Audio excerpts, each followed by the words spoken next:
નમસ્કાર, નવપ્રભા ગુજરાતમાં આપનું હાર્દિક સ્વાગત છે। રામનવમી નિમિત્તે સમગ્ર દેશમાં હિન્દુઓના આરાધ્ય દેવ ભગવાન શ્રી રામનો જન્મ ઉત્સવ ઠેર ઠેર મનાવવામાં આવ્યો હતો। ત્યારે વડોદરાની આ પાવન ધરતી ઉપર પૂર્વ વિસ્તારમાં ભગવાન શ્રી રામની ભવ્ય શોભાયાત્રા કાઢવામાં આવી હતી। રામ રાજ્ય મિત્ર મંડળના પ્રમુખ શ્રી મનોજભાઈ કહારે જણાવ્યું હતું કે આ પૂર્વ વિસ્તારમાં તેમની શોભાયાત્રાનું ત્રીજું વર્ષ છે।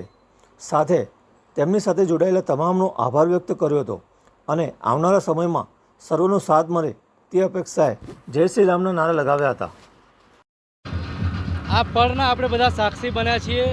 જે 22 જાન્યુઆરીએ ઘટના બની, ઐતિહાસિક ઘટનાને સાકાર કરવા આજે રામનવમી સાચે જ 17 એપ્રિલના રોજ છે। ત્યારે શ્રી રામ રાજ્ય પરિવારના મિત્ર મંડળના માધ્યમથી મનોજભાઈ અને એમની ટીમ મિત્ર મંડળ જે આખું જે રીતે પૂર્વ વિસ્તારમાં આ રામ યાત્રા યોજી છે એને ખૂબ આવકારીએ છીએ અને ઠેર ઠેર નગરજનોના માધ્યમથી પણ એમનું સ્વાગત થયું છે।